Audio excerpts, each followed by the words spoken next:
আমি সমালোচনা করতে চাই। বাচ্চা চলে গেছে সেটা তো ফিরে আসবে না, পরিকল্পিতভাবে ঘটনা হচ্ছে। জামাত কি বললো সেটা আমাদের বিষয় না। বাংলাদেশের মানুষের ভোট অধিকার হরণ হয়ে গেছে। সরকারের কাজ সরকার করছে, আমাদের কাজ আমরা করছি। এবং এরকম একটা দুর্ঘটনা নিয়ে আরো ব্যাপারে আমি সমালোচনা করতে চাই না। তাদের কাজ তারা করছে, আমাদের কাজ আমরা করছি। সরকার একটা অন্তর্বর্তীকালীন সরকার, তাদের কতটা শুরু করা সম্ভব সেটিই করছে নিশ্চয়ই। তো এই ব্যাপারে আমি মনে করি যে তারা সরকার যদি তাদেরকে কোনোরকম অনুদান দেয়, বাচ্চা চলে গেছে সেটা তো ফিরে আসবে না, এটা সরকারের উপর ডিপেন্ড করে। এই সরকারের বর্তমান অবস্থা না, এই সরকারের ব্যবস্থা নেই। এটা হলো যে আমাদের দেশে একটা নির্বাচন হবে, আর যেটা ফেব্রুয়ারি মাসেই হবে আমরা জানি।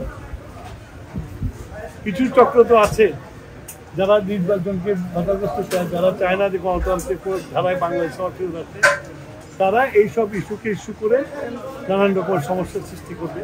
তবে আমরা মনে করি আমরা বিএনপি, আমরা একটা গণতান্ত্রিক দল, আমরা নির্বাচন করার দল।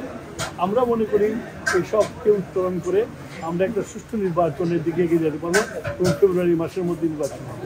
আমি মনে করি এর চেয়েও খারাপ অবস্থার মধ্যে বাংলাদেশের নির্বাচন হয়েছে। সুতরাং নির্বাচনের সাথে এটার কোনো সম্পর্ক নাই। এটাকে বোঝাই যাচ্ছে গত কিছুদিন যাবৎ যেসব ঘটনা ঘটছে, পরিকল্পিতভাবে ঘটনা হচ্ছে।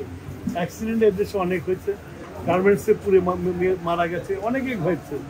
এটা বিমান ঘটনা নিয়ে ঘটেছে, কিন্তু এরকম মিছিল করে তারপরে সচিবালয়কে আক্রমণ করা দেখি নাই। এবং তারপরে দেখলাম যে প্রতিটি শক্তি যারা চলে গেছে তাদের স্লোগান হয়েছে। তাতে বোঝা যায় যে কারা এক জিনিস করছে। এবং এই ঘোলাপানি যত ইলেকশন দেরি হবে তত ঘোলাপানিতে মাছ শিকার করা এদের জন্য সুবিধা হবে। অতীতে সরকারের থেকেছে এবং সরকারের কাজ করেছে।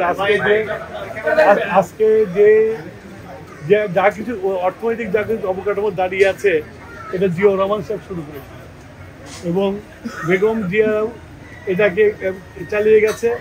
এবং সমীক্ষায় দেখা গেছে বেগম জিয়ার আমলে সবচেয়ে বেশি শিল্পায়ন হয়েছে। সুতরাং জামাত কি বললো সেটা আমাদের বিষয় না। জামাত আগে তাদের যে অপকর্ম করেছিল ৭১-এর মুক্তিযুদ্ধের সময় বাংলাদেশের বিরুদ্ধে দাঁড়িয়েছিল, তার জন্য জনগণের কাছে আগে ক্ষমতা, তারপরে আবার অন্য দলের ক্ষমতা। তারা ৭১-এর ক্ষমতা চায় নাই। এবং তারা শুধু তাই করে নাই, আলবদর আনসার বাহিনী তারা তৈরি করে দেশের মানুষকে হত্যা করেছে। সুতরাং এগুলো জামাত কি বললো এটা বিএনপির বিবেচ্য না। বিএনপি বিবেচ্য বাংলাদেশের মানুষের ভোট অধিকার হরণ হয়ে গেছে, সেই ভোট অধিকার ফেরত নিয়েছে। সুষ্ঠু নির্বাচনের মধ্যে জনগণ যাকে চাবে তাকে নির্বাচিত করবে, করে তাদের সরকার তারা করতে